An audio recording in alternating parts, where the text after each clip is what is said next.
business items, the first of which is business item 7A, adoption of a resolution approving and adopting the 2021 through 2030 water use efficiency goals and performance measures.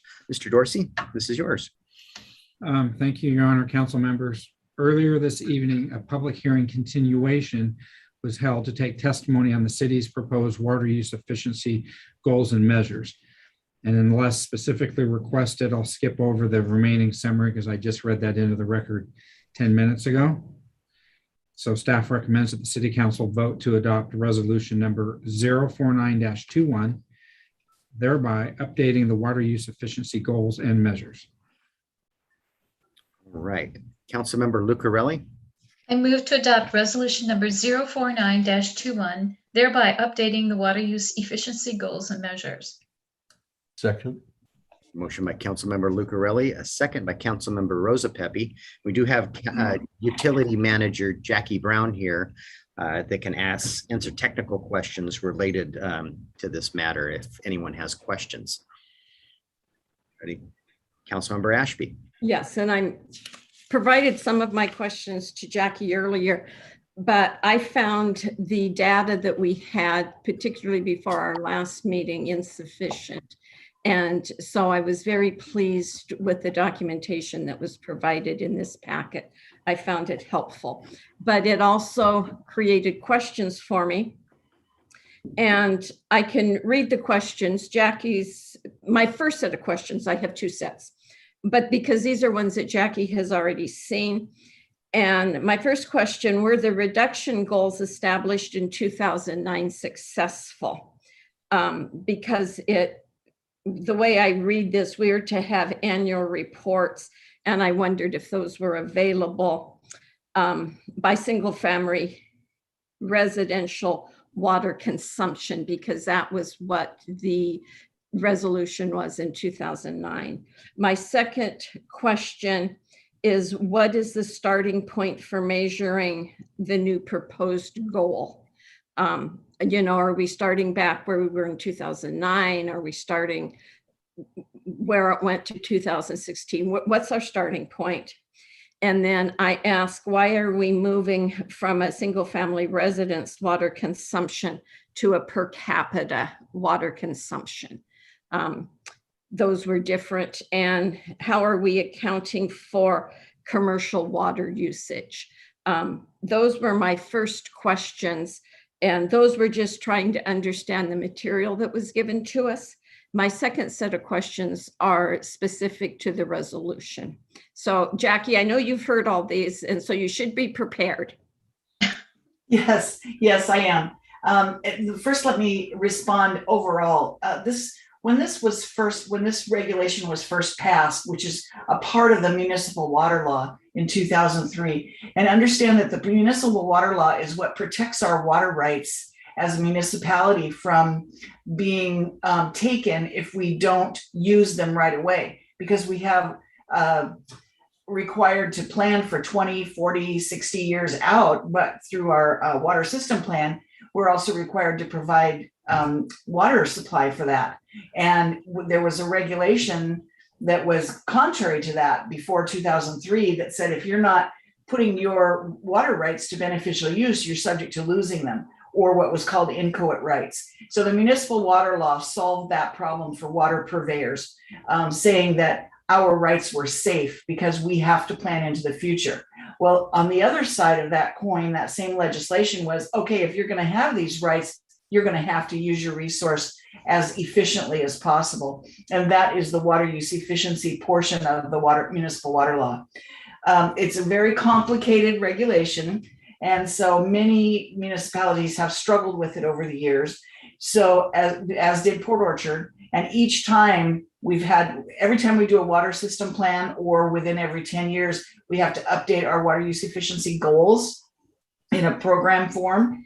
And so each time it's been updated, I could look back a couple of times and see that they've gotten a little closer to what the actual regulations say. And so I think this pretty much cleans it up. So in the past, the report that Beck was referring to is actually a water use efficiency report that reports to the state on what our unaccounted for water loss is. In other words, we can account for the water that we sell to people. We can account for the water that is that we use in flushing. We can account for water that is used in a fire. We can estimate that, and the remainder is our unaccounted for water, or water that is supposedly lost through leakage or underreporting. So that's really what the goal of the water use efficiency program is. On the one side, on the demand side, is to make sure that we're using our water the most efficiently. And the rule of thumb is to stay pretty much under the 10% unaccounted for water, or 10% leakage. The other side of it is the consumer side, which is where we really don't have any control over how often you flush your toilet, or how long you let the water run, or how much you water your garden. But we can give methods by which the consumer can understand how to use less water. And so those are the customer demand sides, or customer goals. And that's where our education programs come in. So that's kind of an overview. So that kind of answers, I think, the first couple of questions that Beck had talked about. Yeah, Mark. So I want to interject too, and it's really through this program, the evolution of this program, that ultimately, that is why Jackie's here tonight. Because when I came here in 2008, we had a very disjointed system between what was happening in the field, in the shop, and how the water systems were being managed there, and what was happening up here. And I came to the conclusion early on that there needed to be a singular, cohesive organizational lead that's managing all this. That ultimately led to the utility manager position. And so that's why this has been an evolution to get to this point. So, and I thank the council for supporting, creating the operations manager position, the utility manager position, because that's ultimately where we were trying to get to from a very disjointed operation previously. Okay, so I think that kind of answers the first couple. I was not really able to track out any tracking for the consumer side prior to 2016, when I was able to get some records. So the water use efficiency tracking, section 4, which is on page 2 of the document, the water use efficiency program, that shows all of the tracking and the leakage percentages and the per capita use. And you can see how in Port Orchard, it's going down a little bit each time. That's really good. There was a little bobble in the McCormick Woods system, and our average day demand in McCormick Woods is quite a bit higher than in the city of Port Orchard. So that's where, now this shows me that that's where I need to concentrate my educational efforts. So in answer to the third question, the starting point for measuring the proposed goal, that's something that will be done through that water use efficiency report that's due to DOH every year. It's not something that has traditionally been brought to council. It certainly could be. There are lots of reporting requirements that I just take care of and send on to Department of Health to keep us in compliance. And I certainly haven't wanted to take up council's time with those, but I can if you'd like to see them. And why we're moving from a single family residence to a per capita is because in the goal setting, the commercial was not captured before. So by using per capita, I'm using all the water that we sell and not just the residential uses. Okay, those answered my questions. And again, have never been part of the utility committee. So all of this is very, very new to me. And that's why I have the questions. When I look at the resolution, the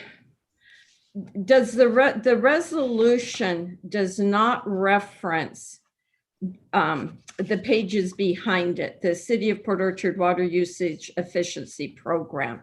The resolution simply says the City Council approves and adopts the water use efficiency goal of reducing per capita water use by 0.5 or by 0.5% annually over the next 10 years. And when I read the staff report indicates that the goal must include the measurable outcome, which is the 0.5% reduction annually for 10 years, address the water supply characteristics, and include an implementation schedule. So my question is just this resolution what we're being asked to approve, or is it also this water use efficiency program? The resolution to me by itself doesn't necessarily encompass what I'm reading in the staff report that it should. So I may be missing something there. I also wanted to make sure that the chapter 4 that was provided in our packet that had significant information for us, which was very important. We're not being asked to approve this, are we? Because it says draft all over it and it's not ever been brought to a work study or anything. I want to make sure I'm clear on what we're approving and does it satisfy the intent of what we are to approve? Okay, so in response to your first question about the resolution, what the requirements of the law are that the council or governing body adopt a water use efficiency goal at least every 10 years or with your water system plan. That chapter 4 is a draft chapter out of the water system plan. And the reason it hasn't come to you is because we're still working on responding to the comments that Department of Health and Department of Ecology have already made on it. So we're not even close to ready to having council look at it for a final adoption at this point. So no, you would not be adopting chapter 4, and the water use efficiency program that I included in there is just one of the appendices that will be in the final water system plan. So the only thing you're being asked to adopt tonight is the goal itself that's in the resolution. And I might add that, we went back and forth quite a bit between Jackie and the city attorney to prepare the staff report and the resolution to just focus specifically on just adopting the goal and not having this additional information. That's why the original packet for the first hearing was reduced, because we were looking at our guidance from our legal counsel as to what we were providing. So we're providing additional information, but unfortunately that's brought additional questions, I think. Councilmember Chang, you have a question? A question and a comment. I think the information presented was very helpful, and I actually appreciate Beck's questions, because as I was reading both the resolution and the first 2 pages of the program, it seemed to me that the goal was reducing residential usage only, and it was silent on any commercial usage or conservation, and that puzzled me. I heard from Jackie that it's turning to per capita from single family residents, but the resolution itself is still referencing a single family residential water consumption. And, I was trying to do the math. If, 0.5% is 5 gallons per day, and we want people to continue that through 2030. That means that if they were using a hypothetical 160, what that would go down to 130 per day. And it just seemed odd to me that we're not mentioning any conservation on non-residential uses. Was that a comment or a question? Well, why are we not having any non-residential conservation in this resolution?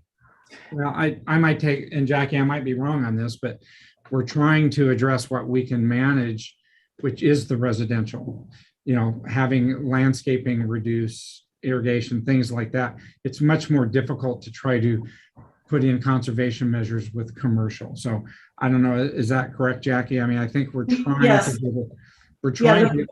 The point that we can, that the education that we can provide our consumers about water use efficiency and reducing their standard is basically focused on residential. You want to hit schools, not that the school itself is going to reduce water use, but teaching kids about water conservation. They love to go home and tell their parents, you're not doing that right. So, that's where you want to hit them in the schools, and you want to also talk to homeowners groups. I think where you're seeing, at least where I'm seeing the reference to single family residential is when the 2009 goal was set. I think that we've switched over from that single family residence, and we're not asking for to look at the only the residential any longer. And the reason for that is because we weren't capturing the commercial usage. We were only capturing the residential usage in our numbers. Fred, and one of my questions was, how are we accounting for the commercial? And I asked, why are we moving from single family residence to per capita? And her response was, per capita includes commercial.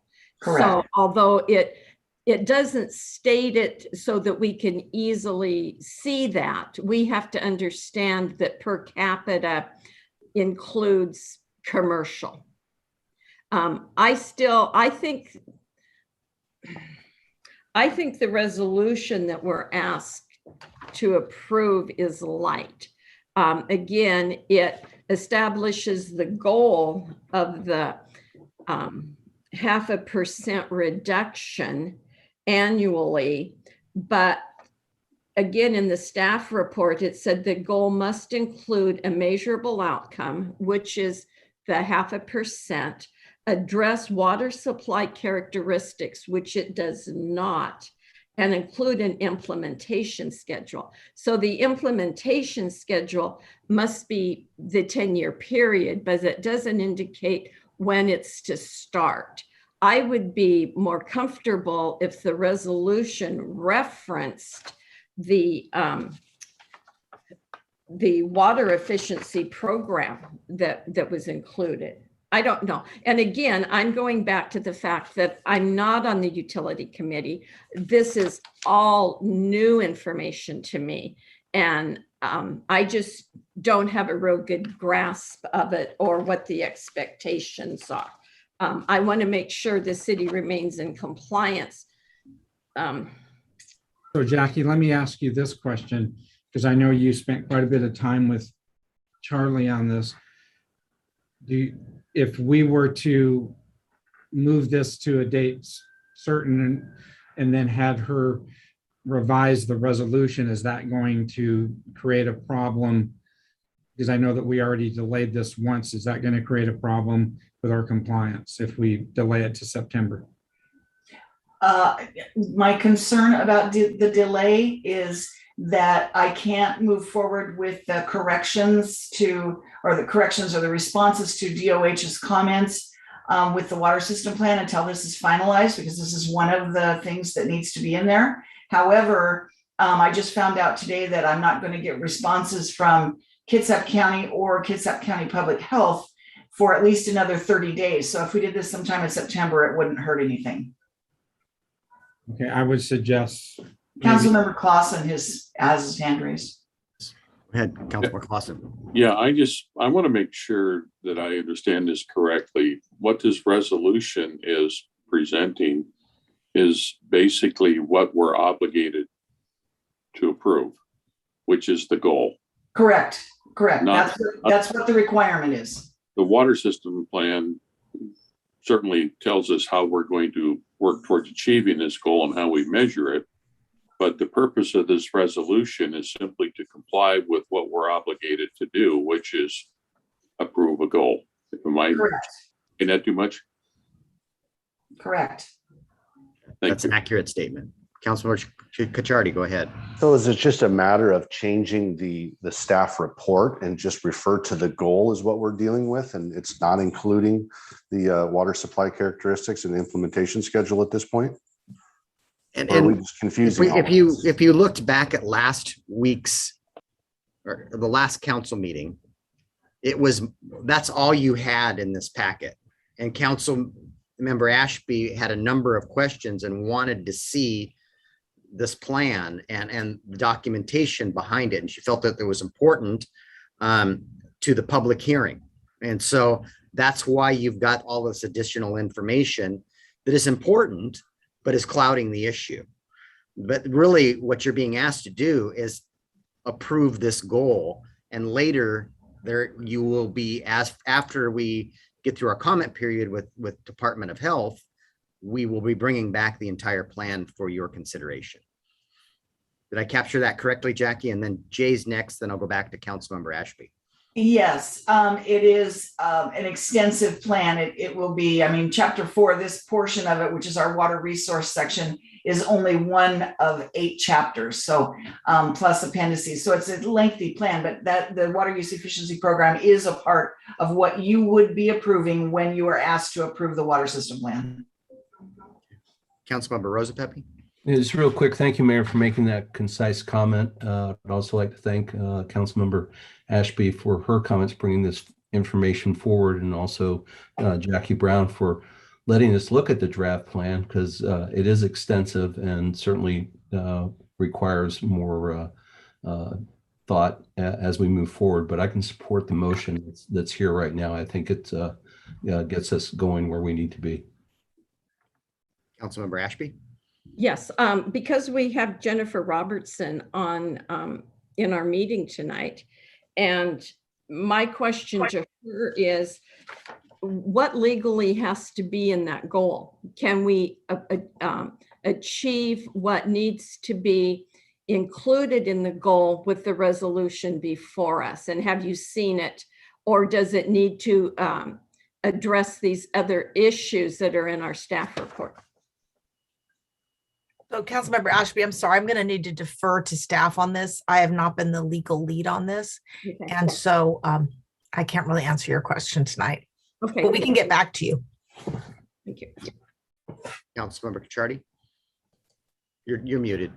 I'm just wondering if the 2 paragraphs in the staff report aren't creating this confusion. If we just go to the last sentence that says, by resolution number 049-21, the city sets a water use efficiency goal over the next 10 years. I mean, that's really what we're dealing with tonight. So I just wonder if that sentence shouldn't really be aligned with the paragraph above. And right now we're just dealing with the goal. And so if someone were to read this a year from now or 5 years from now, they wouldn't be confused by this additional language about water supply characteristics and implementation schedule. And we can tonight just be focused on the resolution that is only speaking to the efficiency goal, which is reducing this by 0.5% annually over the next 10 years. An accurate comment. All right. Other questions, comments? Councilmember Shane, go ahead.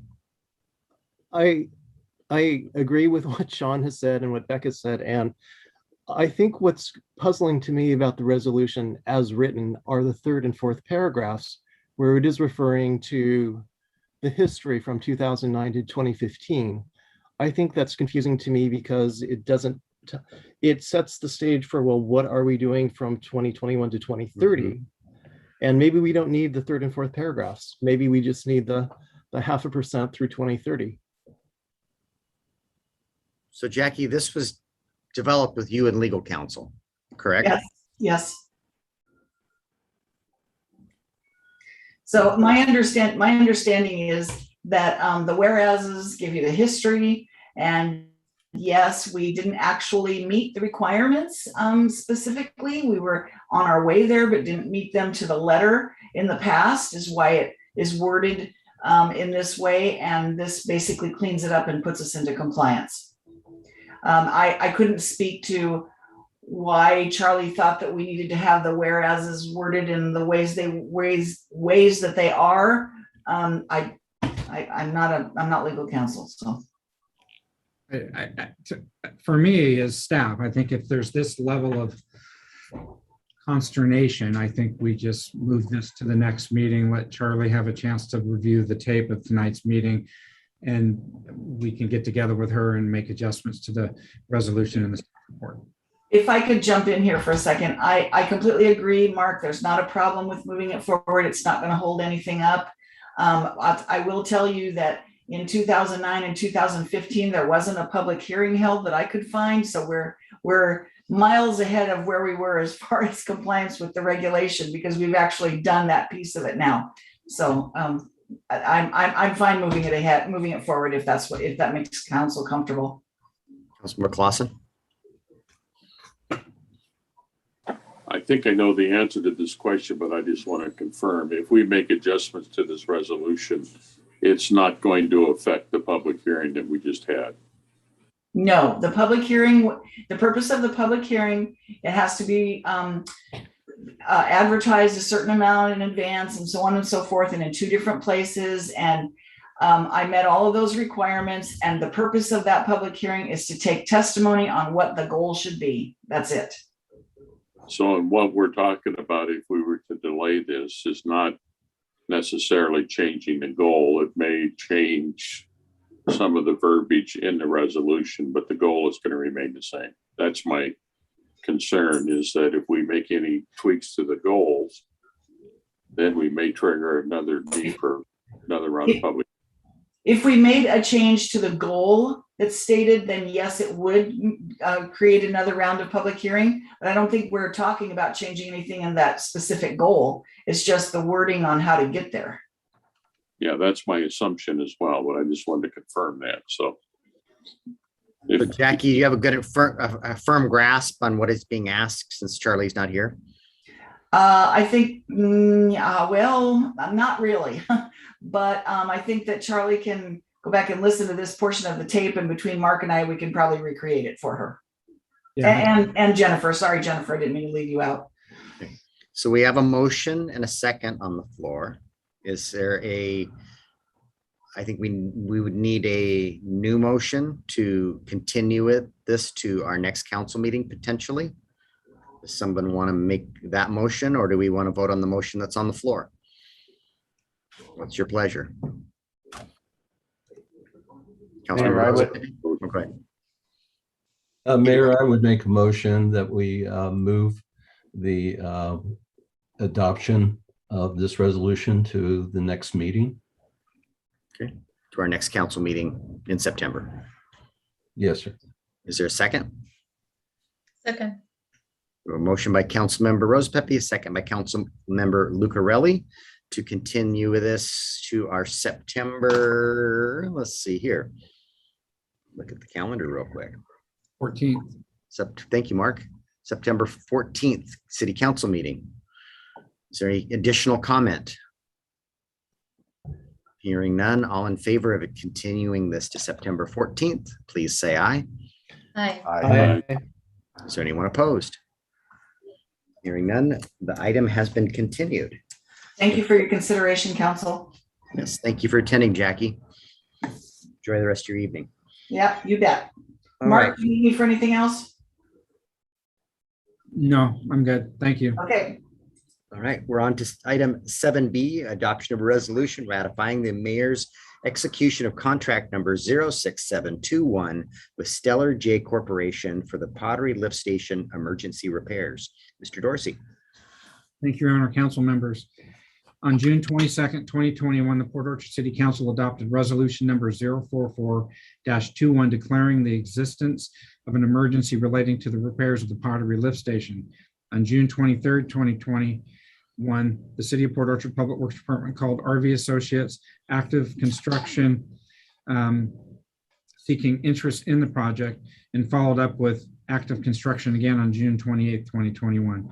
On June 29th, 2021, City Public Works, the Public Works Department called Stellar J Corporation.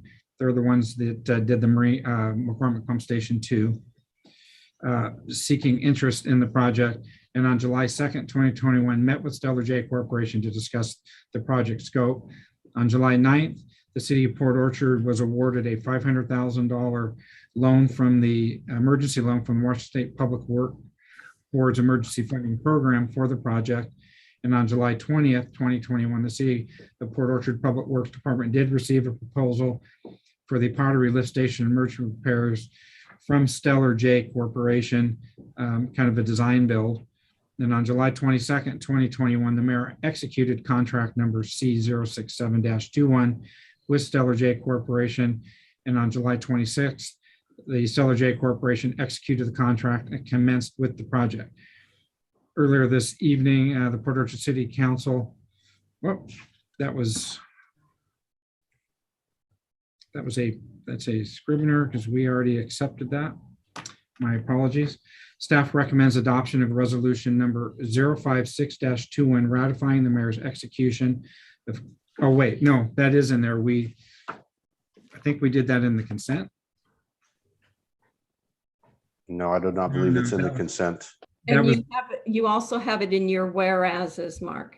okay, this was going on a different agenda. This was going to go on the same night as the acceptance of that funding, and it didn't. So Janine and Brandy, we can make that Scrivener's correction.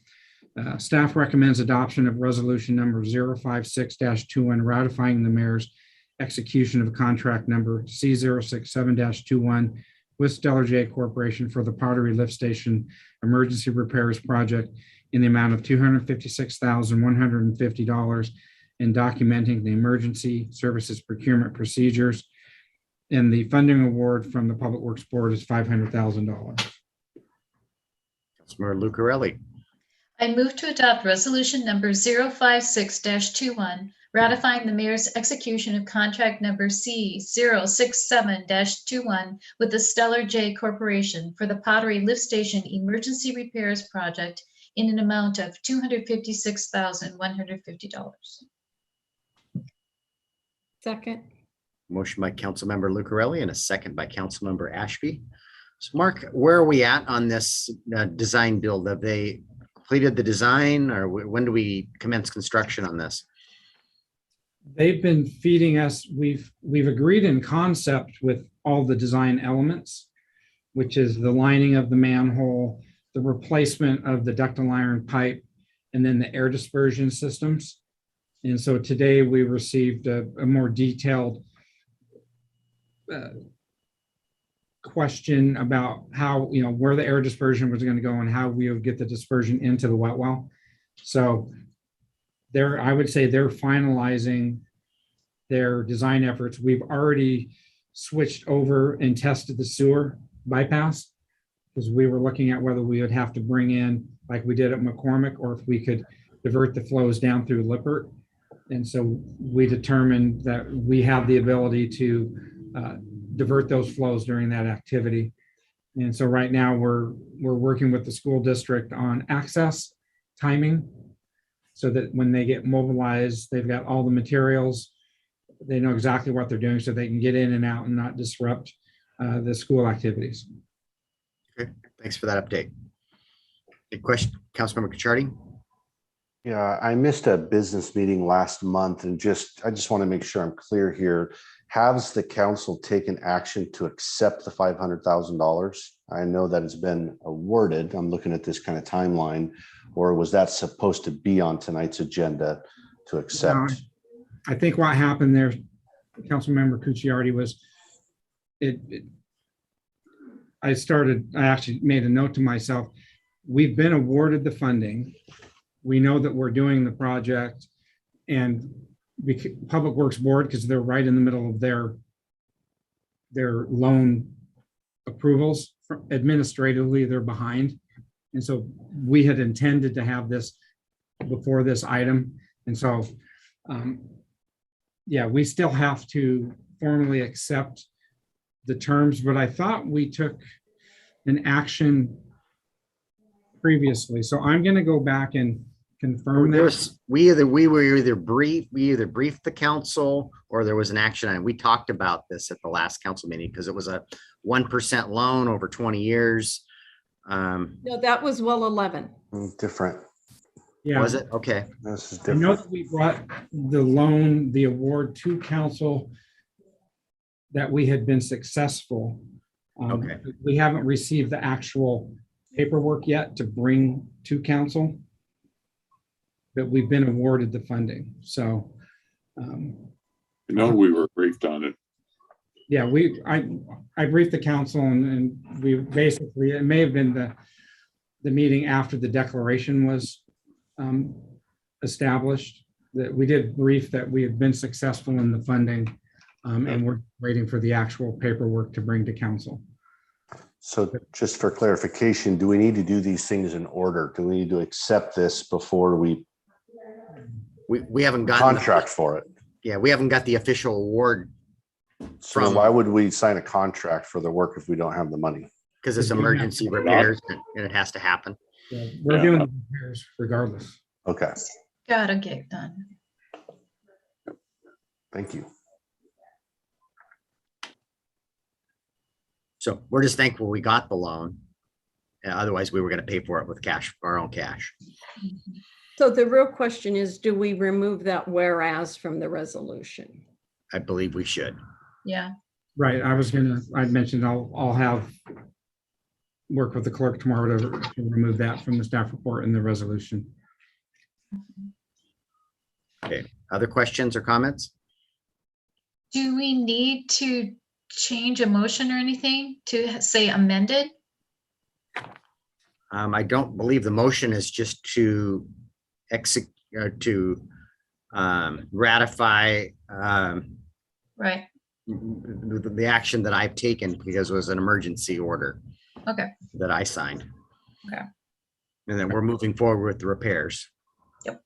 We have a loan for 500,000 and currently the estimate is 256,000 to make the repairs. And if I can just interject, and Jennifer can correct me if I'm wrong, but as part of the resolution, striking out that comment about the $500,000 loan could be considered as a scrivener's error on behalf of the clerk, and we can get that finalized before signatures are executed. Yeah, I agree with that approach. That's perfectly fine. And I would suggest that by approving this motion, we are in essence approving this resolution. I mean, it's not just ratifying you, it's approving the resolution, which documents that we're ratifying your award of this contract. Right.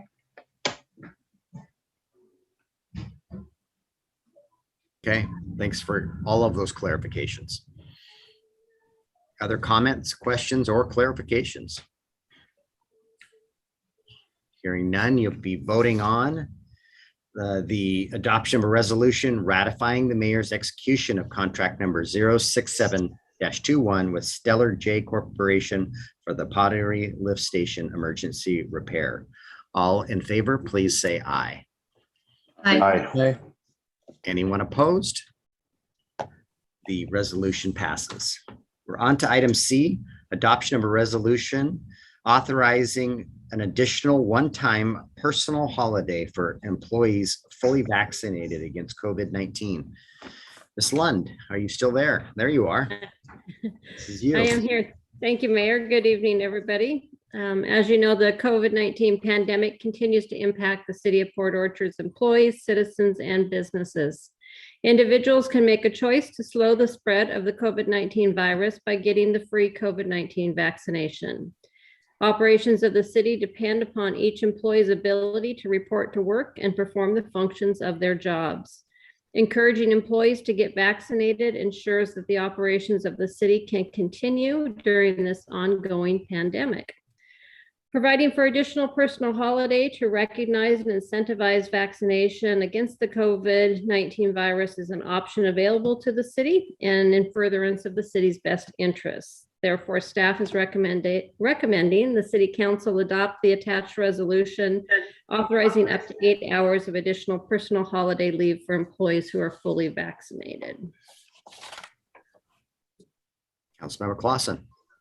Mr. Mayor, I move to adopt the resolution authorizing the mayor to implement policies and agreement to provide for a one-time additional personal holiday for employees who are fully vaccinated against COVID-19.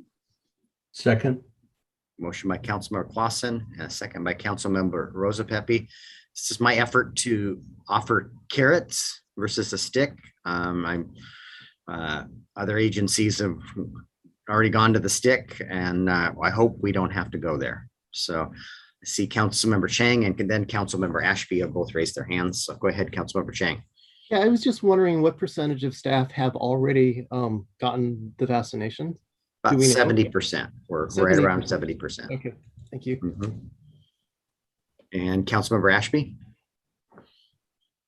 You're muted. I'll unmute so you can hear the question. Okay. Fred had my first question, and that was, what's the status of percentage that have already been vaccinated? You said 70%. And my second question is, what is the goal of this resolution? Well, while as a city as a whole, we're at 70%.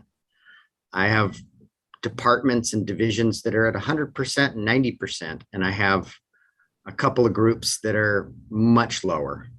And I'm trying to encourage, I just get everybody to that 70% or higher, and in the city to a much higher number. So I don't have a goal in mind. Well, 100% it would be is a lofty aspiration, but I think we've got to stop this any way we can. Okay, I would like to make an amendment or a motion. Okay. I would move that I could read this, that we move to adopt a resolution authorizing the mayor to implement policies and agreements to provide for a one-time additional personal holiday for employees who are fully vaccinated against COVID-19 once the city's vaccination rate reaches 95%. Okay. So the amendment is that this would only be valid when we reach 95%. Right. Once we reach 95%, then I'm fine with vaccinating everyone or giving everyone a personal day off. There's no motivation for those who are unvaccinated right now. You know, the personal day may not be that big a deal to them. So I would, I want to see a goal with this resolution because our productivity will be influenced. It will be affected by giving everyone an additional personal day before the end of the year. Okay. Is there a second to Councilmember Ashby's amendment of a goal of 95%? Second. Second by Councilmember Lucarelli. Now we're discussing the amendment. Councilmember Cacciardi, is your comment related to the main motion or the amendment? Amendment. The amendment. Go ahead, please. Yeah, Beck, I really like where you're going with this. It makes sense. It's measurable and it gets to, everyone kind of working as a team. I feel like 95% might be a little bit high just because of some of the, issues about people not being able to get vaccinated. And I would ask that perhaps you modify your amendment to achieve the 90% hurdle. I would be glad to, with the second's approval, move my amendment to a 90% threshold. Okay, Councilmember Lucarelli, and then I'll have a comment if you have a comment. I'm just wondering what the fiscal impact would be of all of the employees getting this personal holiday approximately. So there really isn't, other than the lost productivity, because we're paying them regardless. There is no, there are agencies out there giving cash out, which would have a fiscal impact. I'm going to own something here. I ran this by our legal counsel. I sent a message to all of our employees that I was going to offer this. And then legal counsel changed their mind and said it wasn't an administrative function, that I needed to take this to city council. So I will do whatever you guys want to do, but I'll have a little bit of egg on my face with staff. So Councilmember Clausen and then Councilmember Rosa Pepe. I got to be honest, I'm kind of torn. I appreciate, Beck, what you're trying to accomplish with this amendment. What I'm concerned about is turning one employee against another. Gee, if you would hurry up and go get vaccinated, I get a day off. And I'm not sure that additional, I don't want to call it infighting, but that additional pressure that is going to be between employees, I think I would have some concern over. Councilmember Rosa Pepe. Thank you for letting us know, Mayor, what you had sent to employees. Kind of changes how I feel about it. I would, my personal opinion is, I would love to mandate it. But I do agree using the carrot versus the stick as we move forward. I would like to just continue the motion as it's written and let the mayor work his magic. Okay, Mr. Bond, are you going to play the 7th council member tonight? I see you raised hand. Possibly.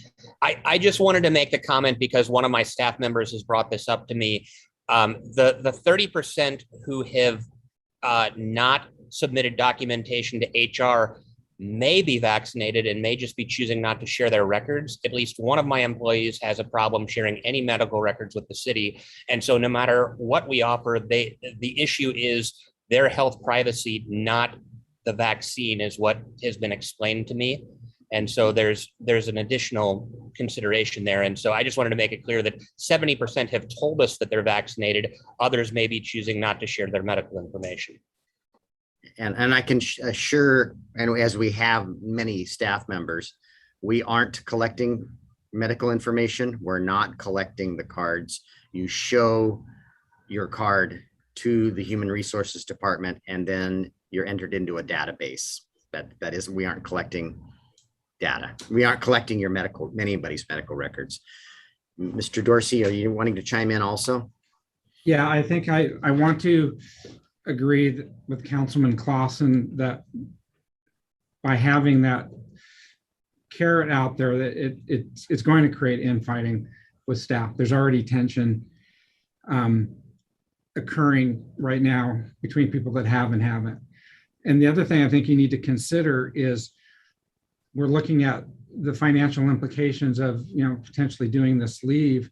The bigger implication is if you have a work group that works closely and there's an outbreak, the amount of lost time we're going to have from that. Councilmember Chang. I just wanted to say that I like your program because it rewards everyone who's been vaccinated and not just the alleged or assumed holdouts. Some of the things that I've seen where people are getting cash awards and lottery tickets, it did puzzle me because it seemed to reverse incentivize people who had already gotten their vaccinations as opposed to the holdouts. And so I like that you are rewarding everyone who has been vaccinated as opposed to the people who are late to the game. Okay. Other comments before we vote on the amendment? So the amendment on the floor is at 90% threshold. Is that, I've seen a head nod. Okay, so the amendment is to add a 90% threshold to this incentive. And we have a motion and a second. Any last comments on the amendment? Hearing none, why don't we raise hands on this one? Because I think this might be a split vote here on this. Anyone in favor of the amendment of the 90% threshold, please say aye and raise your hand. Aye. Aye. Okay, I got 4 votes. And any opposed to the amendment? Aye. So the amendment passes. So now we're back to the main motion, which now has a 90% threshold. All right. Any further discussion of the main motion? Hearing none, all in favor of the incentive with a 90% threshold, please say aye. Aye. Aye. Anyone opposed? Hearing none, motion passes. Thank you, and we'll work out the details. We're to item D, adoption of a resolution agreeing to extend the expiration of the Stetson Heights preliminary plat by 1 year. Mr. Bond. Yes, thank you. This extension is authorized in our subdivision code, and it requires council approval to give an additional year to the standard 5 years that is afforded to a subdivision. Stetson Heights is currently set to expire in September, which means they would either have to finish building the entire plat or put up a bond for all of their lots and record those lots by September. Currently, Stetson Heights is in the process of submitting their final plats on phases 2 and 4, and then they plan to submit phase 3 next spring if this extension is approved. And I can just report that we have been happier, certainly with the new contractor who is involved in this project. They've already taken measures to spread hydroseeding well in advance of the close of the hydroseed window. And we're feeling relatively confident that the site will be buttoned up for winter before they move to finish phase 3 this spring. And so the staff recommendation is to approve the plat extension of 1 year. Is there a motion? Councilmember Rosa Pepe. Mayor, I move to adopt resolution as presented, granting approval of a 1 year extension of the expiration of Stetson Heights preliminary plat. Second. Motion by Councilmember Rose Pepe, a second by Councilmember Chang to extend the plat by 1 year, plat expiration by 1 year. Questions or comments? I think Mr. Bond touched on it.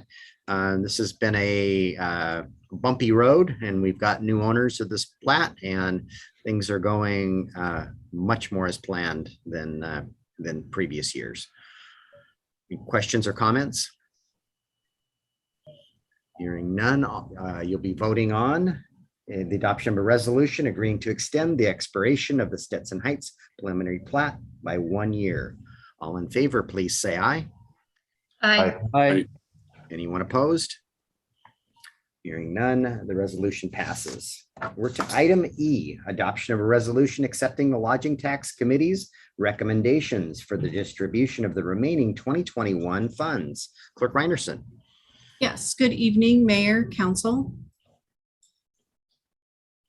On July 8, 2021, the Lodging Tax Committee met to discuss lodging tax funding applications received and provide a recommendation to the council.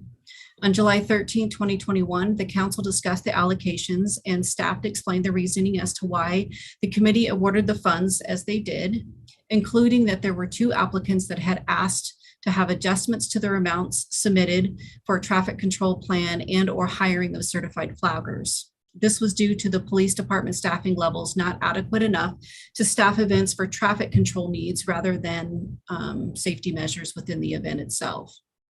During that discussion, council wanted all the applicants to have the opportunity to adjust their applications related to this new expense. Therefore, they remanded it back to the committee for them to consider the council's recommendation. Staff reopened the acceptance of the application for event organizers to provide additional documentation on the amounts for traffic control plans and or hiring of certified flaggers, and for who that didn't have the opportunity to submit to allow them to. The city received 1 amended application and no new applications. The committee reconvened and discussed the applications and has a recommendation for the council this evening. As a reminder, the lodging tax funds are to be used for tourism marketing and operations of festivals and events designed to attract tourists to the city. As applications for tourism marketing have already been allocated late last year, there is a remainder of $47,500 remaining of the $100,000 allocated for the 2021 in the budget. The committee's recommendation is as follows. Fathoms of Fun submitted an application for $22,060. Committee recommends the full amount of $22,060. Port Orchard Bay Street Association submitted an application for $9,000. Committee recommended the full amount of $9,000. Saints Car Club Saints Car Club also submitted an application for $3,500. The committee recommended the full amount of $3,500.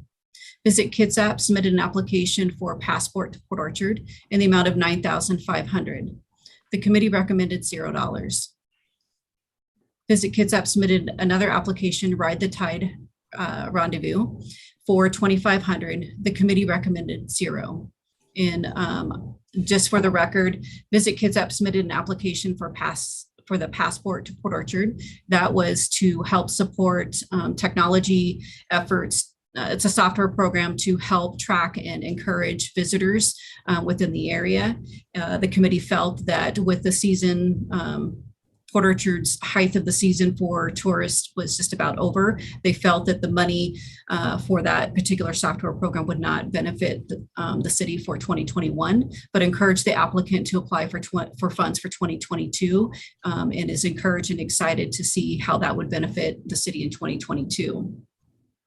The Tide event was an event that had already happened after the applicant had before the applicant had applied, and the committee felt that they did not want to set a precedence of applying for funds for an event that had already happened, and so they decided to not allocate any funds for that event.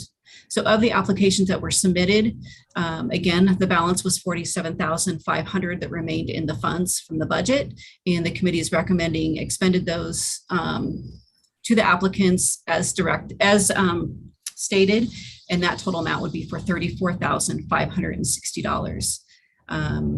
I don't know if Chair Rosa Pepe wants to make any comments to that, but I can let you know that staff recommends the adoption of the resolution accepting the Lodging Tax Committee's recommendation as presented.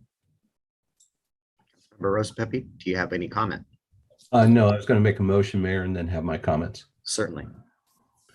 Mayor, I move to adopt a resolution accepting the Lodging Tax Advisory Committee recommendation for 2021 funding allocations for marketing and operations of events as presented. Seconded. Motion by Councilmember Rosa Pepe, a second by Councilmember Clausen. Is there a comment? Please provide your comment as the motion maker. Thank you for council for remanding this back to the committee. Was a healthy discussion, as Brandy said. I would say to the council, please remember that in a lot of cases we don't award the full allocation expenditures because sometimes they don't come in for that amount. In other words, there's additional funds left over at the end of the year. The committee was also aware that there may be COVID restrictions that will reduce some of these events, thereby also returning funds. So it's kind of like we're trying to hope we have a good rest of the year, but events will play out as they play out. Thank you for your comment. Other questions or comments? Councilmember Ashby, go ahead. Unmute myself and lower my hand. I very much appreciate the work that the LTAC committee performed, and especially since they had to do it twice. And I can't say that I disagree with their allocations. However, what I can say is the event that we had this last weekend, we were advised yesterday at Economic Development that the attendance was estimated to be in the 15,000 number range. And with the Delta variant being very prevalent, the COVID cases going up in our county and across the nation, I will be voting no on this, not because I don't believe in the events, but because I believe the event should not take place this year. And the only way I can express that is to deny funding. And so I will be voting no against this resolution this evening. Thank you for your comment. Are there other comments or questions? Councilmember Cacciardi. This is something we can't necessarily solve tonight, but just as this committee continues to meet into the future, one thing that I continue to be frustrated by, and this is a couple of decades I've been involved with this particular issue, is the funds collected are based on room nights, right? This is where these dollars come from, and by statute they're supposed to be used in a manner that puts heads back in bed so that that pool of money continues to draw. And I'm not saying these are great events, and it certainly has massive economic impact to our community, but they're just not bringing people from out of town, right? And then we're not seeing the overnight stays. And so I would encourage the committee to continue to work with these organizers to find ways to continue to bring more people in that are actually filling our hotels, which thereby replenishes these funds. And again, I don't have the answer to that, but I just feel like this system's a little bit broken, and it has been for a lot of years. Councilmember Rose Pepe. A couple of points, and it's more anecdotal. Councilmember Cucciardi is the hotels are not having an issue putting heads in beds. We're very robust in that regard. I think it's more of the how do we get the information of which heads are here for those events. That has been problematic in trying to get that information. One other thing that Councilmember Ashby has brought to my attention, and I fully agree, and hopefully will be chairing the committee next year, is that we take a look at the economic development strategic plan and how do these events align with that. And I think that's an excellent idea. I think I captured that right, Councilmember Ashby. Okay. Other comments or questions? Hearing council, you have a comment, Councilmember Lucarelli? No? Are you ready to vote? Have we approved the events applications for these already? Many of these are being done administratively through our process. There's one, our next action item is a road closure for an event, which needs to come before city council, which is a separate process. I think it's a little late. And so I'm going to be voting in favor of this, but I agree that we have to be very careful. And we'll have more information in the next months. So we have to roll with the punches, but it's a back and forth. I'm going to vote in favor of this allocation. Councilmember Chang? I too am going to be voting in favor of the allocation, but I appreciate the concern about the Delta variant that was brought up. I think it is very serious, and I don't believe that my vote will encourage it, hopefully, but I'm glad that that concern was brought up, and I can only imagine that should things get out of hand, that the proper actions will be taken. Yeah, I was going to add this in my mayor's report, but there were nearly 500 cars, and our police department put their drone up throughout the day and estimated throughout the day we had approximately 15,000 people. I was down there most of the day, and it never seemed crowded. It took over from Kitsap Bank all the way down to Peninsula Feed, and it just, I didn't feel crowded. Now, I'm involved with a scholarship fund that does an annual wine tasting event that's planned for this fall, and it's an indoor event, and we've pulled the plug on it because we're not comfortable bringing 200 plus people into an indoor venue. And I think that's a different animal than what we experienced this weekend. But I too think this is, this COVID thing is, I just wish everybody get vaccinated, and that's, that is the key. So anyway, so thank you for allowing me to chime in on this. I guess you didn't ask, I just provided it.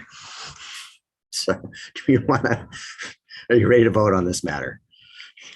So you'll be voting on the distribution of the remaining 2021 lodging tax funds. All in favor, please say aye. Aye. Aye. Aye. And those opposed? Aye. Aye. Okay, motion passes. That would be 4-2. Two of those tonight. All right, nothing wrong with that. Good debate and discussion. So we are to item F, approval of the road closure for special events, Cruise and Sunday. Clerk Reinerson. Yes, good evening, Mayor, Council. So staff received a special event application for from the Christian Life Center for an event to be held August 29th, 2021. The application stated that the name of the event is Cruise and Sunday. It is a car, truck, and bike show. Again, it's happening Sunday, August 29th, 2021. Setup starts that Sunday morning at 7 a.m. and is expected to open to the public at 8 a.m. and be available until 4 p.m. The location of the event is Christian Life Center at 1780 Lincoln Avenue. They are proposing road closures, one at Mitchell Road, southeast at Bethel Avenue and the St. Vincent's de Paul store, a detour route via Southeast Beck Street, Jefferson Avenue Southeast, and Hoover Avenue Southeast to Lund Avenue Southeast will be provided. Second road closure is for Lincoln Avenue Southeast at Bethel Avenue and Hoover Avenue Southeast, and the third closure is at Greendale Drive Southeast at Lincoln Avenue. Pursuant to the Port Orchard Municipal Code 5.94.050, subsection 4, staff shall bring forward this special event application to the City Council for approval when the event requires a street or highway closure, unless previously approved by City Council by resolution. Staff has received and reviewed the application. Staff has determined that based on the nature and the size of this event, it will cause impact to traffic flow, require additional planning, and require staffing from the police department. However, the applicant has agreed that should the council approve the street these street closures. They will work with Public Works as well as the police department to make sure that the traffic control guidelines are adhered to the satisfaction of the police chief. With that, staff recommends authorizing the road closures as stated. And so to clarify here, this is a historical event that has not closed these streets. And I, having participated in this event before, most, I've gone to this event, I don't participate. And most of the people park at the Lutheran church just down the street. And there's no sidewalks on that street, and they're walking on the shoulder of the road with traffic.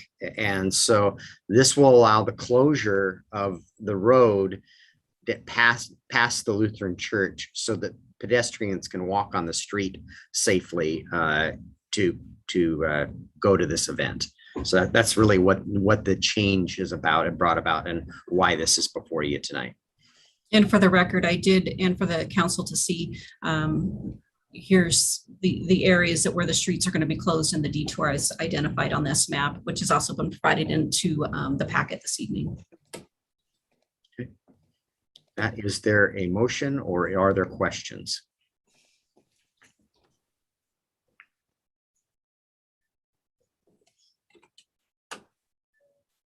Okay, Councilmember Lucarelli. I move to approve the road closures for the Cruisin' Sunday event taking place on August 29th, 2021, conditioned upon the applicant satisfying all the police chief's safety concerns. Second. A motion by Councilmember Lucarelli, and there's a second by Councilmember Rosa Pepe. Are there comments or questions? Councilmember Rosa Pepe, and then Councilmember Ashby.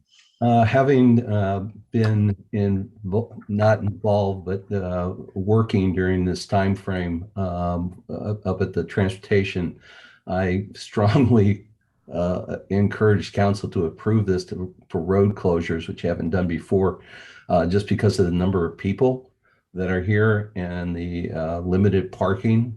They use quite a bit on the school district property, and it's great to see that these roads are being closed for this event with a number of people there. So I would strongly in favor of this and will be voting for it. Councilmember Ashby. Yeah, I would have swore that we had closed the roads before for this event. And I was quite sure we had. And it's an event that I've always supported. I think they do a very, very nice job. However, for the reasons that I voted against the lodging tax, I will not be voting to approve this event or for road closures. And I do that because we just heard that at the cruise last weekend, they had over 500 cars. And this event is telling us that they had 402 cars their last time. They're expecting between 3,000 and 5,000 people during this time. And again, with the Delta variant, I just cannot support an event that brings that many people together in an unprotected environment. Thank you for your comment. Other comments, questions?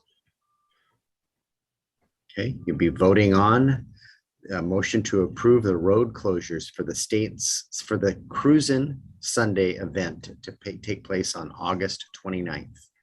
All in favor, please say aye and raise your hand. Aye. Aye. Aye. I have 4 ayes, and those opposed? Raise your hand. I have 2 opposed, so that passes 4-2. All right, we are to our last item, which is the approval of the July 20th City Council work study meeting minutes. And let me go to that. Is there a motion to approve those minutes? Mayor, I move that we approve the minutes as published. Okay. A motion and a second. Do I have a quorum voting on this? Because I have 2 abstentions. That leaves me with not enough council members by my math. No, 4. It does leave me with 4. We're fine. All right. I have a motion and a second to approve these council meeting minutes. And I have an abstention by Councilmember Cacciardi, I believe, and Councilmember Chang. All in favor of approving these minutes, please say aye. Aye. Aye. And any opposed? And I count 2 abstentions. Right. Yes. All right, that is the end of our business for this evening. We have one discussion item, which is the road cleanup, and the staff report says we're intending to do this this fall, and this is just a culmination of work that we've done throughout this past year to put a resolution together that authorizes this what was historically been a spring and fall cleanup. Right now, we have one person in our Public Works Department that has COVID, which has caused 5 others to have to be quarantined. And so it is impacting operations at this time and our ability to conduct work. So as a result of that, I'm recommending that we don't do an event until next spring would be the first time we do this. So Mr. Dorsey, this is your item, and this is our last, we're planning on bringing this forward, I believe, in September for adoption. So take it away, Mr. Dorsey. Correct. And in the packet, we only have the policy. The staff report was just in the, I believe, just in the utility committee. Utility committee. Okay. So I jumped ahead. So we'll remove that. So we did discuss this earlier at the utility committee. And I can share my screen if anybody wants to see the policy. Whatever council wants.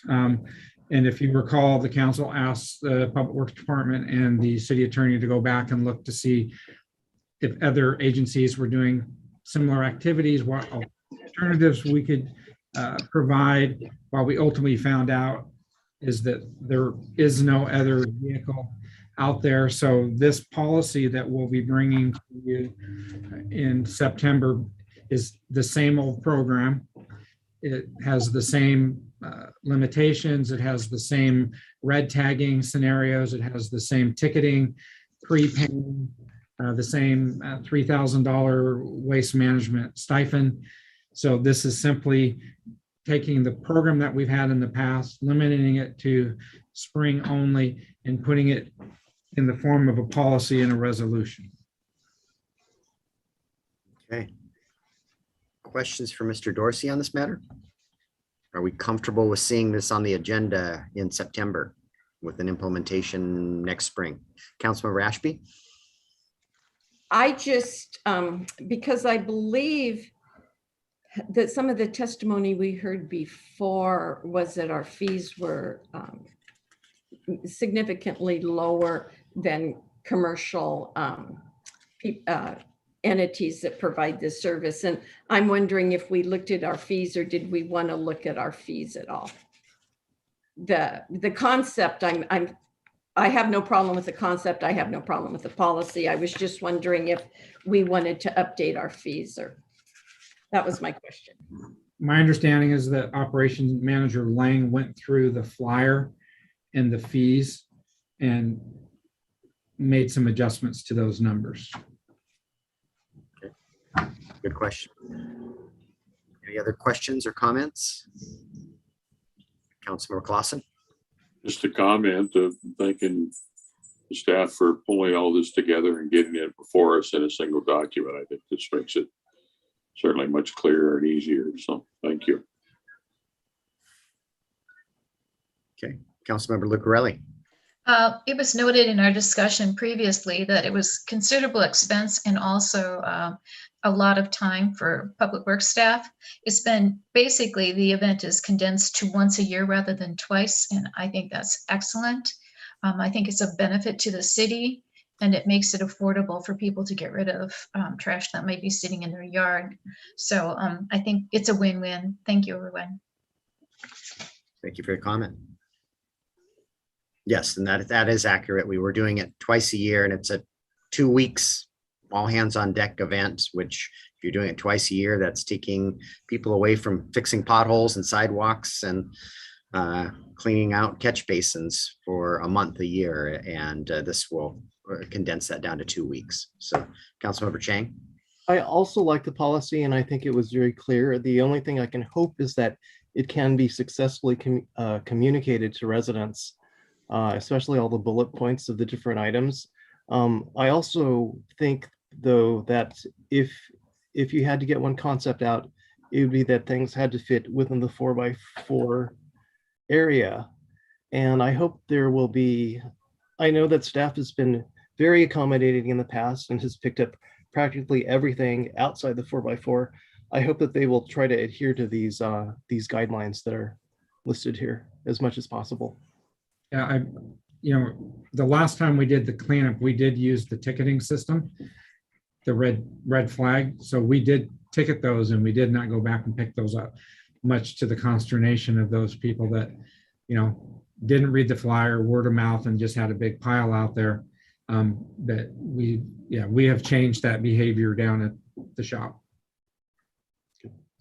That is the intent. Although it does make Mr. Dorsey and my phones ring.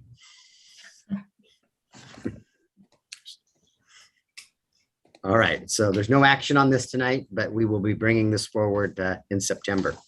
So we will move on to council committee reports.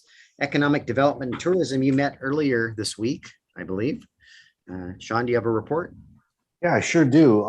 As we start off with every meeting here since COVID is upon us, so we just have a general discussion, just what we're hearing from the community, how things are returning, services, demand. And I think everyone's definitely seeing the pickup of demand. I think there seems to be a common frustration from our local business operators that the inability to attract staff and team members continues to hurt a lot of businesses, not being able to deliver the services that maybe they once did, or the hours of operations that they once did, or perhaps some of the consistency. Add on top of that some of the supply chain issues, and it's a little frustrating. And so we just continue to ask that our local residents, use patience when you're dealing with our businesses here in Port Orchard. They are absolutely doing the best they can, and we don't need to add more frustration, which is going to lead more people to leave the workforce. So thank you for your patience during these times of us trying to return to a sense of normalcy. The next two agenda items actually kind of came together as one as far as what our action is going to be. And one of them was a discussion about traffic routing and road closures and parking for downtown events, and also downtown some of our multi-vendor fairs. And so as we started talking about this, we think it's time, and we've kind of had some high-level conversations with the whole council in the past, but we think it's time to bring this to a work study. We're going to get some legal opinions on some of the things that we have been doing, some of the resolutions that are in place, some of the codes that are in place. We're going to see this again at the EDC meeting in October, just to kind of get an update and some additional opinions. But then we're going to bring this to the full council work study in October, because I just know that this is going to be a robust discussion, and we really need every council member to weigh in on this to see if we do need to freshen any of the language as our community continues to change, as transportation continues to change, Kitsap Transit, downtown redevelopment. I just think it's time for us to take a look at this. And like I said, we don't really want to do it just in committee. We think we need the full council to participate in this. So look for those two subjects to come to us at a work study in October. And then standing placeholder, Nick Bond also provides a monthly report of all the permit activity. And that was also presented, and things continue to be very busy on that front. All for now. Thanks for your report. Utilities, you met this evening. We just did, just before this. A number of our items were up for discussion, and the council will see either at our next meeting, or we've been discussing all along. Of interest, I'm sure, well, the spring cleanup was on the agenda, and we just talked about that. Splash pad update, we are going to continue the splash pad for about another month. It's been reduced, of course, as you heard, to just 1 day a week.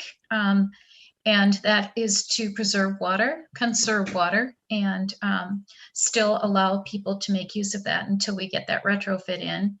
Another update was on the Sydney project, the sewer and roadway repair, which has been taking place. We're happy to announce that just within 2 weeks, that should be finished. There was much less work that we had to go into it, but we're just grateful we got to it so that that sewer pipe could be repaired, and this should take care of the problem for years to come. Another big yahoo for Public Works is that 8 applications were submitted to the Public Works Board, of which 4 were accepted and successful. That was hats off to Jackie and crew. That's a huge success for us. Another thing is we're talking about the Foster pilot project. We're hoping to see some good results from that in the very near future, at least by the beginning of the first quarter of next year. We've been waiting on that for quite some time. Another thing we talked about, it was added at kind of at the end, is talking about the elevation needed for building projects downtown during the waterfront, given the sea level rise, and what standard to adopt. It was basically between approving a 2.5 foot guesstimate or up to 3 feet. We tossed that around a bit and landed on the 3 feet, mainly because FEMA is the one that also issues insurance, flood insurance, and it only makes sense. But those are pretty high standards, and that means some significant changes, and there's a lot of information we don't have. Our next meeting is going to be September 14th. Thank you.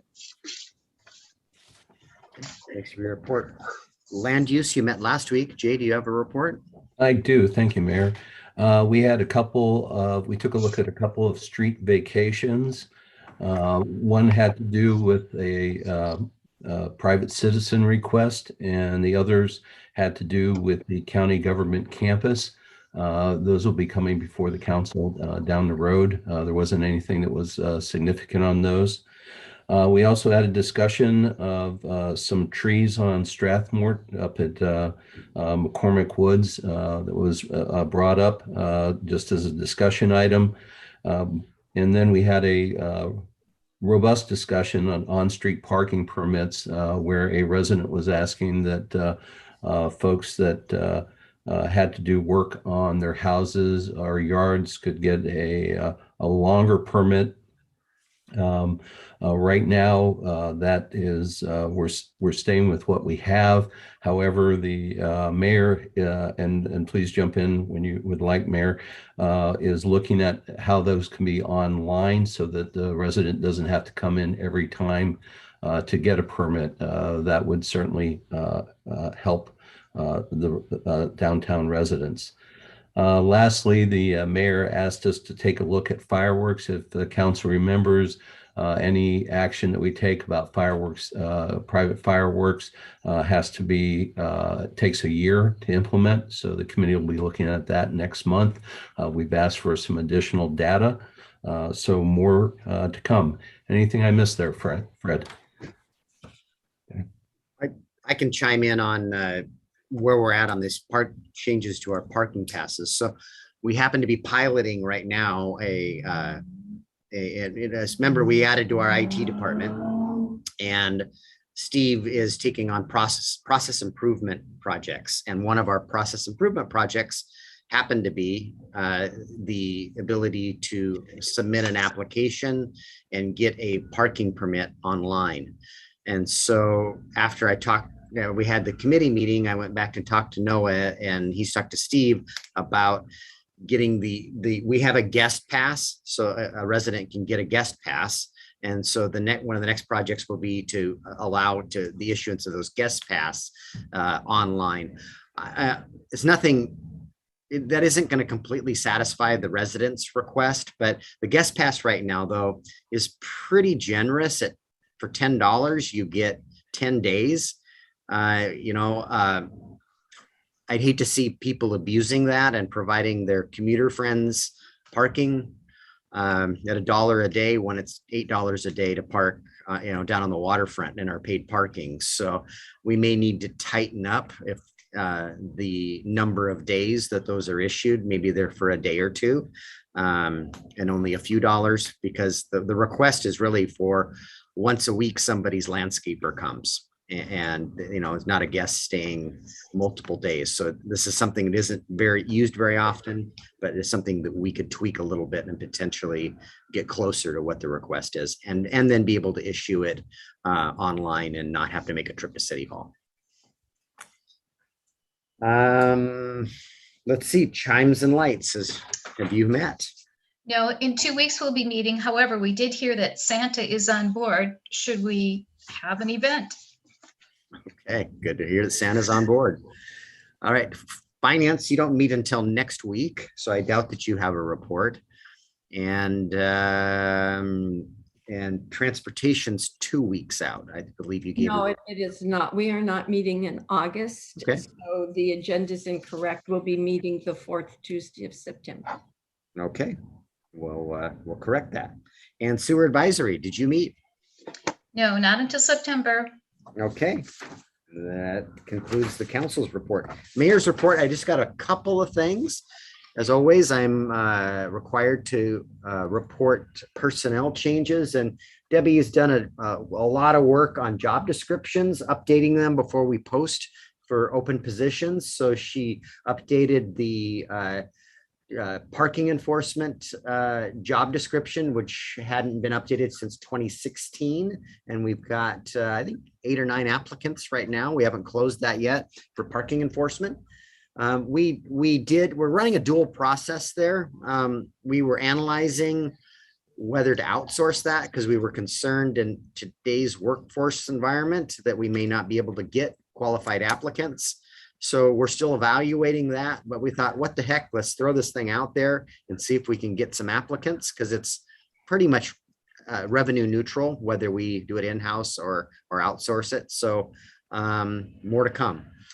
The assistant planner, remember we had the intern that we created an assistant planner position. You guys approved the high level job description, and since then the very detailed job description has been created.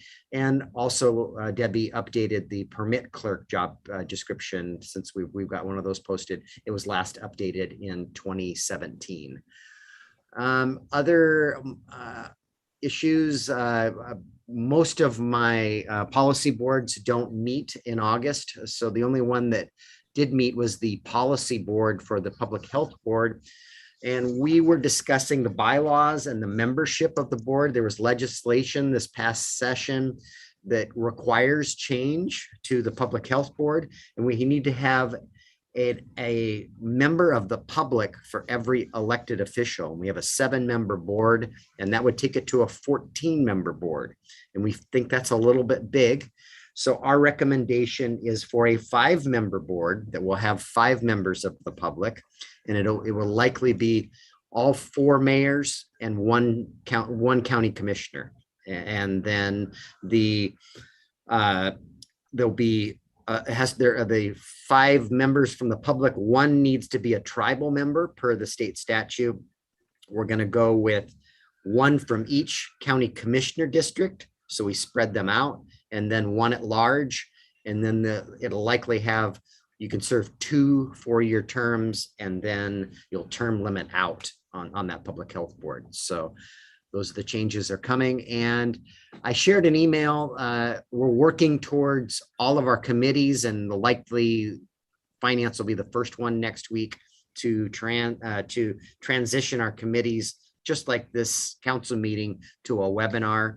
It just gives staff more control over the meeting. And we had a situation at a Department of Emergency Management where our meeting got hijacked, and it was just, kind of embarrassing, and we don't need that to happen to one of our meetings. So that concludes my report. Department heads, Mr. Dorsey, do you have anything to share this evening? Nothing. Okay. Clerk Reinerson. I have nothing further to report this evening either. Okay.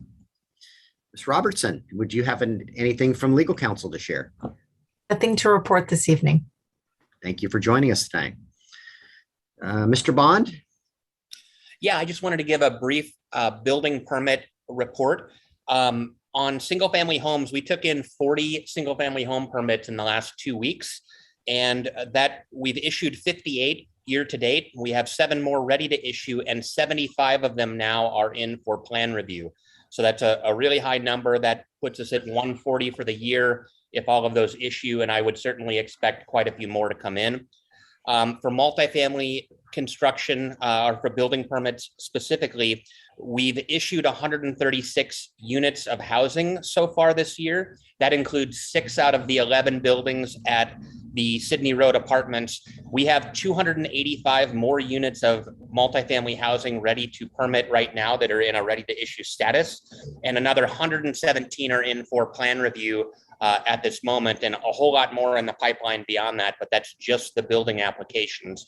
And just for a frame of reference, using our persons per household number, that would be around 1,200 new residents in Port Orchard from the housing that is in for permitting just in this calendar year. So that is all. So in adding on to that, Mr. Bond and I had a conversation, I believe it was this morning, about bringing to the Economic Development Committee and taking a look at our incentives, in particular the multifamily housing market is very robust. And do we need to have the incentives that we have everywhere in the city? I think they're probably still very important to redevelopment, but greenfield development. I think we need to talk about that and get some input from the city council. So more to come on that. Mr. Crocker. For tonight, thank you very much. Okay. How about good of the order? Is there anything for the good of the order? Councilmember Rosepepe. A couple of things. First of all, I'd like to thank the council for some robust discussion tonight. Sometimes it's mentioned that we don't discuss items tonight, and I think that we showed the public we can. Secondly, I'd like to thank whoever is keeping the info on the city's website. I had a discussion with a citizen from the city and was able to point the person to the correct information. So I really appreciate who's doing all that work. And lastly, please continue to encourage people to get a COVID vaccine. We're seeing the results of this right now, and it's horrific. And I just keep hoping it won't hit our city. Thank you. Thank you for your comments, Jay. And that person is Janine Floyd. She does a phenomenal job with our website. And, you know, we've got that contract with the with Ryan Hayter and his company. And he's early on, we're not utilizing him as much as we used to. And from time to time, we still do. But early on, he really helped Janine broaden her skill set and showed her, you know, a lot of technique and skills and social media, and they completely redid our webpage. And so Janine has put a ton of hours into this, and hats off to her. She's doing a fabulous job. Well, thank you. Mr. Chang. Oh, just want to remind you not to forget citizens' comment. Oh, why not? Yes, you're right. I did skip that, and I will go back to it. Councilmember Clausen. Yes, and I just wanted to share this with the council and especially Councilmember Rosepepe. This last weekend when we had the Cruise Auto Show downtown, I had an opportunity to go down there quite a bit, talk with some of our shop owners, and they raised a very, very good point. And I think it was the Fathoms that put on the street vendor fair down Bay Street, talk with Sharon as well. But the way that is arranged, it puts the back of their booths to the merchants, which almost blocks the merchants from any of the folks that go downtown. And there were some merchants that were open, and I think it would work better if they could create an aisle, you know, so that people are visiting the booths on both sides with access to the businesses. So it was just an observation that was shared with me, and I thought it was valid, and I will pass it on to Sharon King as well. The highlight for me, and I've shared this a number of times, is I went down to the dunk tank and dunked the chief a number of times in the dunk tank. So that was quite rewarding. So with I did miss citizen comments, and I apologize for that. So we'll backtrack to that. I see that we still have one member of the public out there. If anyone wishes to address the council, that this is the time. If you raise your hand, the clerk will acknowledge you and bring you into the council meeting. Yes, so Mayor, I actually have 3 people that have raised their hand to speak. So I'll go ahead and allow the first one to speak, and that is going to be Sean Williams. And that person should be able to speak now. Okay. Thank you. I would like to comment on the mayor's proposal for providing an extra day of vacation for those that are vaccinated once you guys receive up to 90%. I ask if the mayor is willing to personally fund the defense of a discrimination lawsuit he's going to receive because of that, given the CDC's own data that says that vaccination rates are racially and sexually disparate among minorities and between men and women, especially pregnant women. Asians and white non-Hispanics are statistically more likely to be vaccinated than African Americans and the Hispanic population, especially among pregnant women. The CDC's own data, bringing it up now, shows that of 135,968 women identified between December 14th of 2020 and May 8th of 2021, only 6% of Black women and 11.9% of Hispanic women were vaccinated, whereas Asian women were at 24.7% and white women were at 19.7%. So that is an extremely, even the highest, barely a quarter of the pregnant women among one group was vaccinated. And the CDC's own data shows that non-Hispanic whites are almost 1.5 times more likely to be vaccinated than African Americans or Hispanics, and Asians are even higher than that. I don't have the exact number in front of my face. So RCW, the discrimination RCW, which is chapter 49.60, prohibits preferential treatment or discrimination on the basis of race and sex. So this is an incentive which the government should not be doing on a vaccine under experimental use authorization that requires by federal law informed consent and cannot be mandated by federal law. This is akin to offering the cops free donuts for giving more tickets out or something like that. I don't know. The government should not be incentivizing people. And all this is going to do, is, especially with the 90% requirement, you have people with medical issues, religious issues, or ethical beliefs that are not going to allow them to get the vaccine. And all they're going to do is get peer pressure from the rest of their colleagues who want the extra day of vacation because you put the 90% in. So you've got medical discrimination, racial discrimination, sexual discrimination. Williams, your time is up. Thank you for your comments this evening.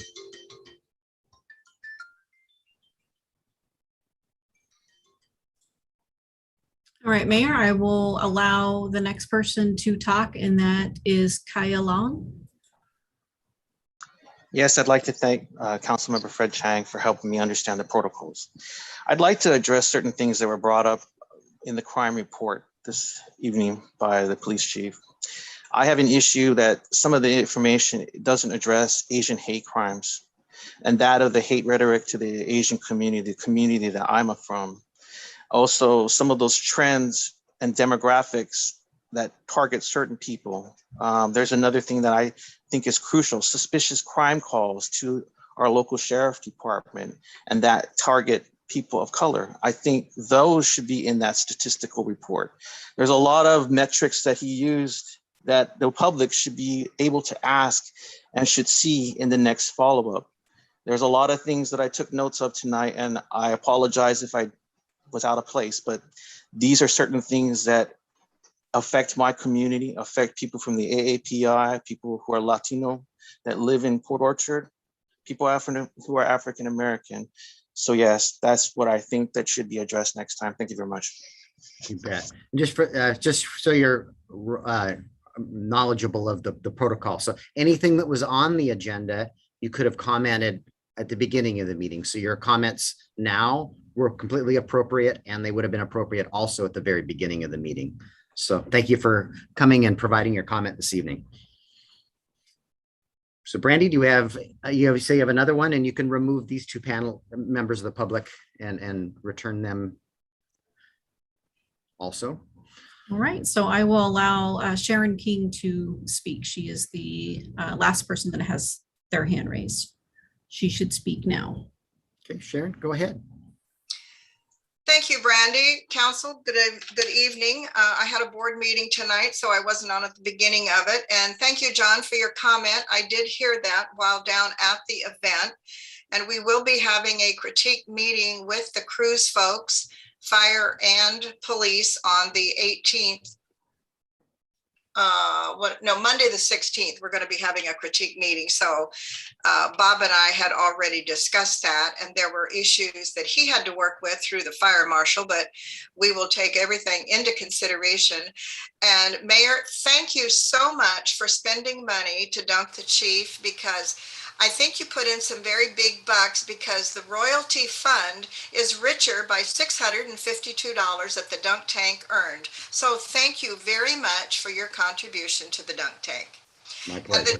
And the fire chief or the police chief did come down in the afternoon at the battle and asked me how things were going. I said, they're going great. The crowd was terrific. Everyone was so fun and relaxed and having a great time. And I said, I hear that you got dunked today. He said, yeah, the mayor got me good at least 9 times.